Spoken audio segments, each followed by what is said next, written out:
ये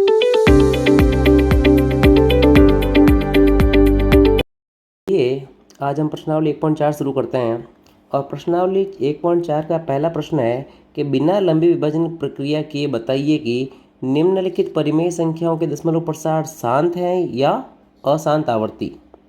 हमें यहाँ पे कुछ परिमेय संख्याएं दे रखी है, उनके दशमलव प्रसार बताना है कि शांत है या अशांत आवर्ती।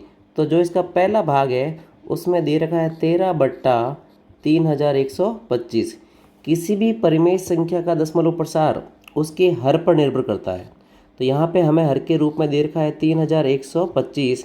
इसके हम कर लेते हैं अभाज्य गुणनखंड। जब इसमें 5 का भाग दिया जाएगा तो जाएगा 625 बार। फिर जब 5 का भाग देंगे तो जाएगा 125 बार।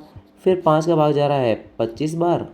फिर इसमें 5 का भाग जा रहा है 5 बार और फिर 5 का भाग 1 बार, यानी 5 की घात 5 आ जाएगा।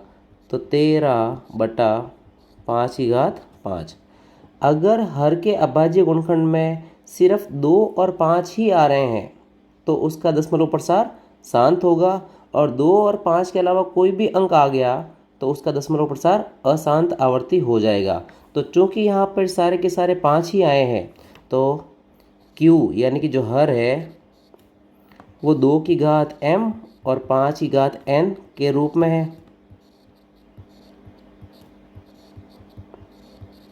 अतः दशमलव प्रसार शांत होगा।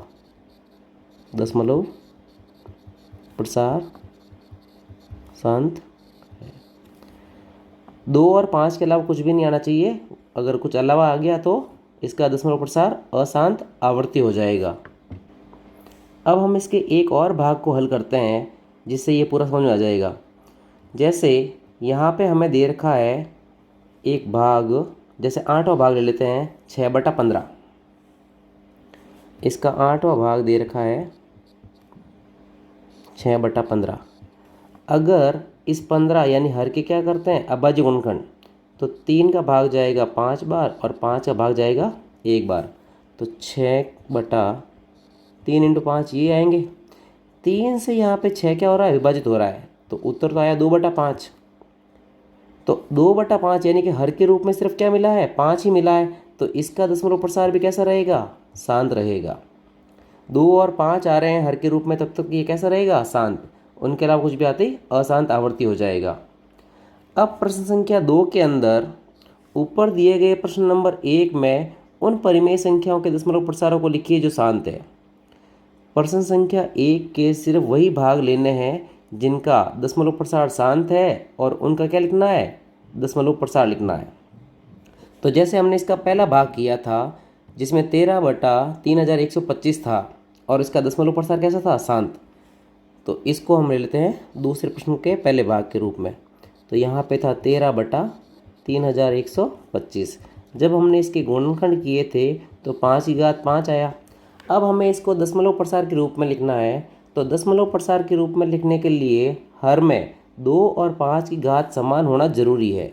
तो यहाँ 13/5 की घात 5 तो है, लेकिन 2 की घात 5 से हमें क्या करना पड़ेगा गुणा।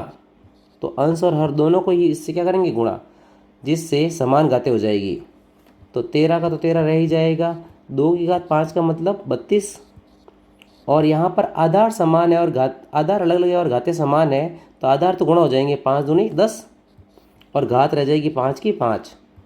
13 को और 32 से गुणा करेंगे तो आ जाएगा 416 और 10 की घात 5 का मतलब 1 लाख। और जब इसमें इसका भाग दिया जाएगा तो 0.00416 ये हमें प्राप्त हो जाएगा। अब अगर हम इसके दूसरे भाग की बात करते हैं जो दे रखा है हमें कितना 17/8।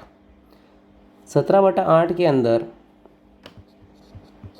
जब इसको हर के गुणनखंड के रूप में लिखेंगे तो 17 8 को लिख देंगे क्या 2 की घात 3, तो ये भी शांत ही है।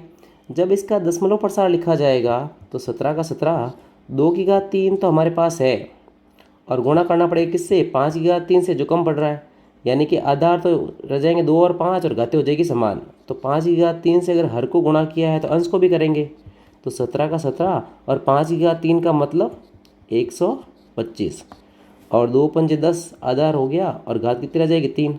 17 को जब 125 से गुणा करेंगे तो 2125 आएगा। अब 10 की घात 3 का मतलब हो गया 1000, यानी जब भाग दिया जाएगा तो 2.125 आ जाएगा। तो इस प्रकार हम इनके दशमलव प्रसार लिख सकते हैं। अब अगर प्रश्न संख्या 3 की बात करें तो प्रश्न संख्या 3 के अंदर कुछ वास्तविक संख्याओं के दशमलव प्रसार नीचे दिए गए हैं। प्रत्येक स्थिति के लिए निर्धारित कीजिए कि संख्या परिमेय है या नहीं है।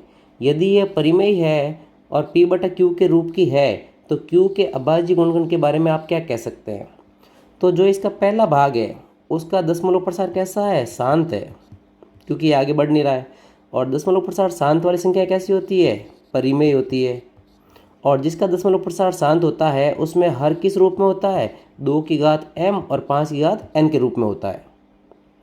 जो इसका दूसरा भाग है उसका दशमलव प्रसार अशांत अनावर्ती है, यानी ये शांत भी नहीं हो रहा है और ना रिपीट हो रहे हैं। तो इस प्रकार की संख्या किस में आती है, अपरिमेय के अंदर आती है। और जो तीसरा भाग है उसमें दशमलव के बाद जो संख्या है उस पर क्या लगा हुआ है, बार लगा हुआ है ये, और इसका मतलब है कि ये संख्या वापस क्या होगी, आवर्ती होगी। तो ये अशांत आवर्ती है जो किस में आती है, फिर से परिमेय के अंदर ही आती है। लेकिन इसमें जो Q यानी हर के गुणनखंड है वो 2 की घात m और 5 की घात n के रूप में नहीं होंगे। इतना ही हमें ध्यान रखना है।